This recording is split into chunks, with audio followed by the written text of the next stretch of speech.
የጻድቅ ሞት በእግዚአብሔር ፊት የከበረ ነው። ለምን? በሥጋ ቢሞቱ ጻድቃን በነፍስ አይሞቱም። አንድ ጊዜ ቢሞቱ ሁለተኛ አይሞቱም። በሥጋ ቢሞቱ ሞተው ፈርሰው በስብሰው አይቀሩም። ለምን? ከሞት በኋላ ሕይወት አለ። ከመቃብር በኋላ ትንሣኤ አለ። የጻድቃን ሞታቸው ሕይወታቸው ነው፣ እረፍታቸው ነው። አሁንም ክብር ይግባቸው ጻድቁ አባታችን አቡነ ተክለ ሃይማኖት። እንግዲህ የጻድቁ አባታችንን የአቡነ ተክለ ሃይማኖትን መታሰቢያ ለምንድን ነው የምናደርገው? ይህንን እናነሳለን። ለምንድን ነው የምናደርገው? አምላካችን እግዚአብሔር ስላዘዘን ነው። እግዚአብሔር አዞናል። ከሱ ተምረን ነው ይህንን የምናደርገው። ትንቢተ ኢሳይያስ ምዕራፍ 56 ከቁጥር 2 ጀምሮ የተመዘገበውን እናንተ ማየት ትችላላችሁ። ስለ ጻድቃን እግዚአብሔር የገባው ቃል ኪዳን ነው።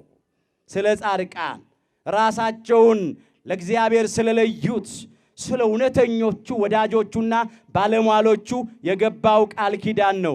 እንደዚህ ብሎ ተናገረ አምላካችን እግዚአብሔር።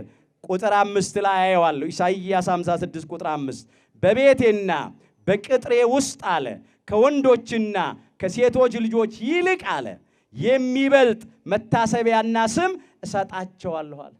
የማይጠፋም የዘላለም ስም እሰጣቸዋለሁ አለ። ይሄ የእግዚአብሔር ቃል ነው።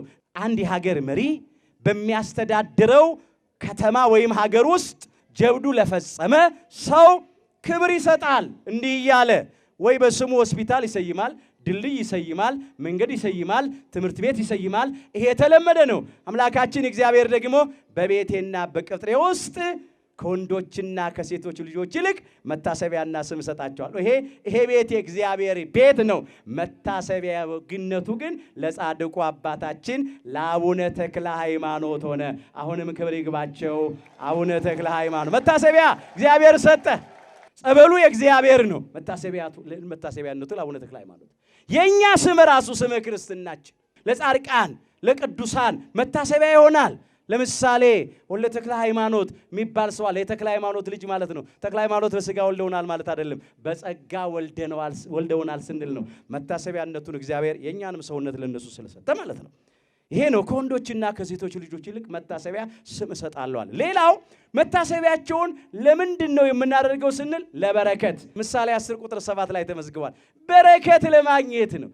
የጽንሰታቸው መታሰቢያ፣ የልደታቸው መታሰቢያ፣ የረፍታቸው መታሰቢያ፣ ቃል ኪዳን የሰጠበትን ቀን መታሰቢያ እናደርጋለን። በዚህም ደግሞ በረከትን እናገኛለን። ጻድቅን በጻድቅ ስም የሚቀበል የጻድቁን ዋጋ ያገኛል።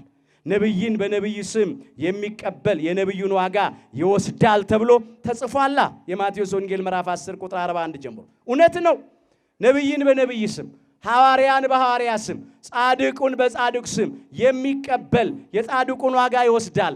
ከነዚህ ከታናናሾቹ ለአንዱ አለ ቀዝቃዛ ጽዋ ውሃ ያጠጣ ዋጋው አይጠፋበትም አለ። እንጀራማ ቆርሶ ያጎረሰ ልብስማ ቀዶ ያለበሰ የቱን ያህል ክብር ያገኛል? ቀዝቃዛ ውሃ እንኳን በነብዩ ስም በጻድቁ ስም የሰጠ ሰው ዋጋው አይጠፋበትም። ዛሬም በጻድቁ በአባታችን በአቡነ ተክለ ሃይማኖት ስም በሌሎቹም በጻድቃን በሰማዕታት በቅዱሳኑ ስም ለተራበ እናጉርስ፣ ለታረዘ እናልብስ፣ ለተጠማ እናጠጣ፣ ለድሃ ቸርነት እናድርግ። ለምን? የነሱን ዋጋ እንድናገኝ። የነሱ ዋጋ ምንድነው ወገኖቼ? የሕይወት አክሊል ነው የተቀዳጁት። የብርሃን መጎናጸፊያ ነው የተጎናጸፉት። በክብር ዙፋን ላይ ነው የተቀመጡት። አሁን በገነት ኋላ በመንግሥተ ሰማያት ለዘላለም ይኖራሉ። እኛንም ከምርጦቹ ከቅዱሳኑ ጋር በቸርነቱ አምላካችን ይቁጠረን። አዎ ይቁጠረን። ሌላው የጻድቃንን መታሰቢያ እስከ መቼ እናድርግ ነው? እስከ መቼ እናድርግ? ዝክረ ጻድቅ ለዓለም ይሄሉ ይላል መዝሙር 111 ቁጥር 6 ላይ። የጻድቅ መታሰቢያ ለዘላለም ይኖራል። የጻድቅ መታሰቢያ ለምን ይኖራል? ለዘላለም ይኖራል። ለዘላለም ነው መታሰቢያቸው። ለተወሰነ ጊዜ አይደለም፣ ለዘላለም ነው መታሰቢያቸው የሚደረገው። ይሄንን እያደረግን ልንኖር ይገባናል። ዛሬም ለዚህ ነው የጻድቁ አባታችን የአቡነ ተክለ ሃይማኖትን የረፍት መታሰቢያ ክብረ በዓል እያደረግን ያለ ነው። እንግዲህ ጻድቃንን የሚጠሉ ይጸጸታሉ ተብሎ ተጽፏል። በመዝሙር 33 ቁጥር 21 ላይ ጻድቃንን ለሚጠሉ ለኢአማንያን፣ ለአረማውያን፣ ለመናፍቃን፣ ለተጠራጣሪዎች፣ ለከሃዲዎች፣ ለሐሰተኞች እግዚአብሔር ልብ ይስጣቸው። እግዚአብሔር ልብ ይስጣቸው። ጻድቃንን የሚጠሉ ምን ይላሉ? ይጸጸታሉ። እግዚአብሔር የወደዳቸውን እየጠሉ፣ እግዚአብሔር ያከበራቸውን እያዋረዱ፣ እግዚአብሔር ከፍ ከፍ ያደረጋቸውን እየነቀፉ፣ እየተሳደቡ፣ እያቃለሉ ክርስቲያን ነኝ አማን ነኝ ማለት አይቻልም። እኛ ግን ከጸጸት ድነናል። በቃል ኪዳናቸው ተማምነን ለዘላለም ከነሱ ጋር በክብር እንኖራለን። በተስፋ ክቡር ሞቱ ለጻድቅ በቅድመ እግዚአብሔር። የጻድቅ ሞት በእግዚአብሔር ፊት የከበረ ነው። እኛስ ምን አይነት ኑሮ ነው የምንኖረው? ምን አይነትስ ሞት ነው የምንሞተው? ጻድቁ አባታችን አቡነ ተክለ ሃይማኖት በሃይማኖት ጸንተው ምግባራቸውን አቅንተው ብዙ ትሩፋት አድርገው ብዙ ገድል ተጋድለው ለብዙ ሰዎች መዳን ምክንያት ሆነው አረፉ። ሞታቸው ረፍታቸው ነው። እኛስ ወገኖቼ እባካችሁ የጻድቃኑን የሰማዕታቱን የቅዱሳኑን ፈለግ እንከተል። የነሱን ሃይማኖት አምነን የነሱን ምግባር እየተከተልን ከነሱ ጋር መስለናቸው እንኖር። የእግዚአብሔርን ቃል የተናገሯችሁን ዋኖቻችሁን አስቡ ይላል ዕብራውያን 13 ቁጥር 7 ላይ። የኑሯቸውንም ፍሬ እየተመለከታችሁ በእምነታቸው ምሰሏቸው ነው የሚለው። የእግዚአብሔርን ቃል የተናገሩን ቅዱሳን ነቢያት፣ ቅዱሳን ሐዋርያት፣ ጻድቃን፣ ሰማዕታት፣ ሊቃውንተ ቤተ ክርስቲያን እውነተኞቹ የሃይማኖት አባቶች ናቸው። የእግዚአብሔርን ቃል የተናገሯችሁን ዋኖቻችሁን አስቡ። የኑሯቸውን ፍሬ እየተመለከታችሁ በእምነታቸው ምሰሏቸው። የኑሯቸው ፍሬ ትሕትናቸው፣ ትዕግስታቸው፣ ይቅርባይነታቸው፣ ደግነታቸው፣ የዋህነታቸው፣ ታማኝነታቸው፣ ፍቅራቸው ነው። እኛም በዚህ መንገድ እንሂድ። ያን ጊዜ የጻድቃን ዘርነን፣ ያን ጊዜ በጻድቃን ቃል ኪዳን ለምንተማመነው ሁሉ እግዚአብሔር ያደርግልናል። ለንስሐ የሚገባ ፍሬ እያፈራን ነው። እንዲህ በዓላቸውን እያከበርን፣ ኪዳኑን እያደረስን፣ ቅዳሴውን እያስቀደስን፣ ማህሌቱን እያደረስን፣ ዝማሬውን እየዘመርን፣ ምስጋና እያቀረብን፣ በስማቸው ደግሞ ምጽዋት እያደረግን ነው። እንዲህ ብሎ ቃል ኪዳን ገብቶላቸዋል። አምላካችን እግዚአብሔር በእረፍታቸው ቀን ስምህን ለሚጠራ መታሰቢያህን ለሚያደርግ፣ እነሆ ገድልህን ለሚጽፍ፣ ለሚያነብ፣ ለሚሰማ፣ ቤተ ክርስቲያንህን ለሚሰራ፣ በስምህ መባ ለቤተ ክርስቲያን ለሚሰጠውን፣ በስምህ ለሚመጸውተው እኔ እስከ 10 ትውልድ ድረስ እምረዋለሁ ነው ያለው። ክብር ምስጋና ይግባው አምላካችን እግዚአብሔር። የጻድቃን ዘር በሉ ይድናል። ምሳሌ 11 ቁጥር 21 ላይ ነው። የጻድቃን ዘር የሚድነው የጻድቃንን መንገድ በመከተል ነው። አደራችሁ ጣዖት እያመለክን እያመነዘርን ጠጥተን እየሰከርን ዳንኪራ እየረገጥን እየጨፈርን እየደነስን እየዘፈንን ሲጋራ እያጨስን ጫት እየቃምን አሽሽ እየወሰድን የጻድቃን በረከት ሊደርሰን አይችልም። እነሱ እንደዳኑ ልንድን አንችልም። አደራችሁን ፍለጋቸውን መከተል ያስፈልጋል። እነሱ እንደተመላለሱ መመላለስ ያስፈልጋል።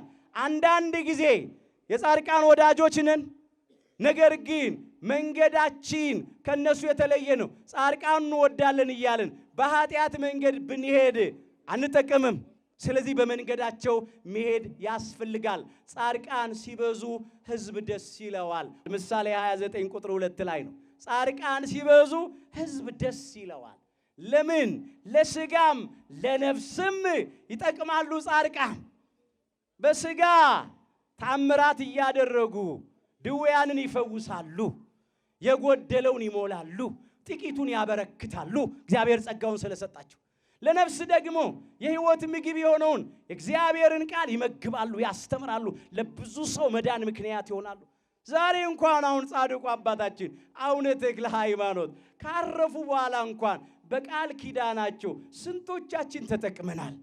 ስማቸውን ጠርተን ይኸው ሰይጣን ሲጮህ አትሰሙትም? ስማቸው ሲጠራ እኮ ነው። ስም በሚጠራበት ቦታ አጋንንት አይቁሙ ብሏል እግዚአብሔር አምላካችን ለጻድቁ አባታችን ለአቡነ ተክለ ሃይማኖት። ሰይጣን ስፍራ የለው። ይኸው ተቃጠለ፣ ተንቀጠቀጠ፣ አይችልም። አሁንም ለሀገራችን ለኢትዮጵያ ጻድቃኑን፣ ቅዱሳኑን፣ ባለሟሎቹን፣ ወዳጆቹን እግዚአብሔር ያብዛልን።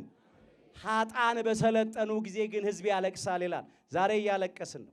ክፎች፣ አመፀኞች፣ እግዚአብሔርን ማይፈሩ፣ ሰውን ማያፍሩ፣ ወዳቸው አምላካቸው፣ ክብራቸው መኖራቸው፣ ሐሳባቸው ምድራዊ የሆኑ ሰዎች ስለሰለጠኑ ነው። እግዚአብሔር ለእነኚህ አመፀኞች፣ ጨካኞች፣ ክፎች ልብ ይስጥልን። ነገር ግን በግፍ የተገደሉ ወገኖቻችን በስጋ ቢሞቱ በነፍስ አልሞቱም። አንዴ ቢሞቱ ሁለተኛ አይሞቱም። የሞቱት ስለ እግዚአብሔር ስም ነው። የሞቱት ስለ ሃይማኖታቸው ነው። ስለዚህ ሞት ወደ እግዚአብሔር የምንሄድበት መንገድ ነው። ከምድር ወደ ሰማይ የምንወጣበት መሰላል ነው። ከሚያልፈው ዓለም ወደማያልፈው ዓለም የምንሸጋገርበት ድልድይ ነው። ስለዚህ ሞት የመጨረሻ ነገር አይደለም። ከሞት በኋላ ሕይወት አለን። ከመቃብር በኋላ ትንሣኤ አለን። ጻድቃን በሉ ድል ባደረጉ ጊዜ ብዙ ክብር አለ። መጽሐፈ ምሳሌ ምዕራፍ 28 ቁጥር 12 ላይ ተመዝግቧል። ጻድቃን ድል ባደረጉ ጊዜ ምን አለ? ብዙ ክብር አለ። ክብር ያለው ከድል በኋላ ነው። አዎ ጻድቃን እነ ጻድቁ አባታችንና አቡነ ተክለ ሃይማኖት ፈቃደ ሥጋን ድል አደረጉ። ኃጢአትን ድል አደረጉ። የዓለምን ምኞት ድል አደረጉ። አረማውያን ኢአማንያንን አሕዛብን ድል አደረጉ። አጋንንትን ዲያብሎስንና ሰራዊቱን ድል አደረጉ። ስለዚህ ጻድቃን ድል ባደረጉ ጊዜ ብዙ ክብር አለ። እኛም እንደ ጻድቁ አባታችን እንደ አቡነ ተክለ ሃይማኖት ድል አድርገን ክብር ለማግኘት በቸርነቱ ይርዳን። ክቡር ሞቱ ለጻድቅ በቅድመ እግዚአብሔር። የጻድቅ ሞት በእግዚአብሔር ፊት የከበረ ነው። ሁላችን ከውድቀታችን ተነስተን ከርኩሰታችን ተቀድሰን ወደ አባቶቻችን ወደ ካህናት ቀርበን ኃጢአታችን ሁሉ ተናዘን ቅዱስ ሥጋውን በልተን ክቡር ደሙን ጠጥተን መንግሥቱ እንድንወርስ ስሙ እንድንቀድስ ኃያሉ እግዚአብሔር አምላካችን ይርዳን። እግዚአብሔር አምላካችን በቸርነቱ የሁላችንንም መጨረሻችን ያሳምር።